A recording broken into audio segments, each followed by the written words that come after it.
হেবা দলিল বা দান দলিল নিয়ে সাধারণ মানুষের মধ্যে নানা রকমের প্রশ্ন দেখা দেয়। অনেকেই আমার কাছে জানতে চান যে হেবা দলিলটা বাতিল করা যায় কিনা, কিংবা হেবা যে উদ্দেশ্যে করা হয়েছে সেই নির্দিষ্ট শর্ত ভঙ্গ হলে হেবা দলিলটা আপনা আপনি বাতিল হয়ে যাবে কিনা। মনে রাখবেন, হেবা সাধারণত 14টি নিকটাত্মীয় সম্পর্কের মধ্যেই হয়ে থাকে। এই সম্পর্কের বাইরে গিয়ে কাউকে হেবা করা হলে সেটি আপনা আপনি বাতিলযোগ্য হিসেবে বিবেচিত হবে।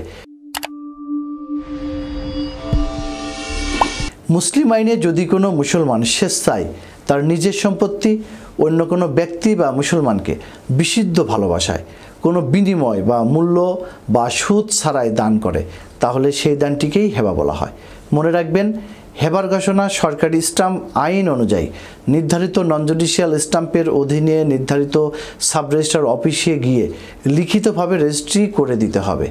পূর্বে হেবা কিন্তু মৌখিক ঘোষণার মাধ্যমেও করা যায়। পরবর্তীতে 1 জুলাই 2005 থেকে হেবা দলিল রেজিস্ট্রি বাধ্যতামূলক কম্পালসারি করা হয়েছে। হেবা দলিলের 3টি মৌলিক শর্ত রয়েছে।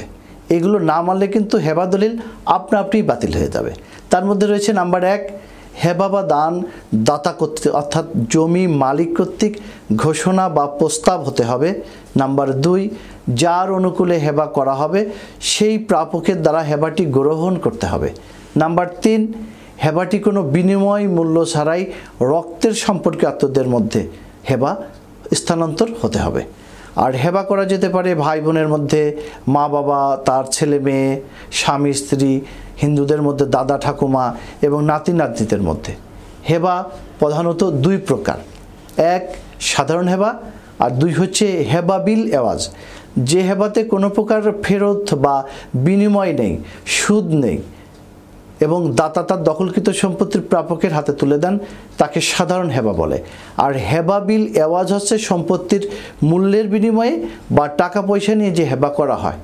হেবা দলিল কিন্তু আপনা আপনি বাতিল হবে যদি হেবার সম্পত্তি দখল হস্তান্তর না হয়ে থাকে, গ্রহীতা যদি হেবাটি গ্রহণ করে না থাকে, হেবাটি যদি ভয়ভীতি বা প্রলোভন দেখিয়ে সম্পাদিত হয়ে থাকে, হেবা দাতা বা মানসিকভাবে বিকৃত বা অসুস্থ অবস্থায় হেবা কাজটি যদি সম্পূর্ণ হয়, সম্পত্তি হস্তান্তর বা দখলের আগে দাতার যদি মন পরিবর্তন হয়ে যায়, দখল হস্তান্তরের পূর্বে দাতা গ্রহীতার যদি কেউ মারা যান, সম্পত্তি দাতার দখলে না থাকলে, মনে রাখবেন মুখের কথায় বা শরীরের জোর দিয়ে কিন্তু হেবা দলিল বাতিল করা যায় না।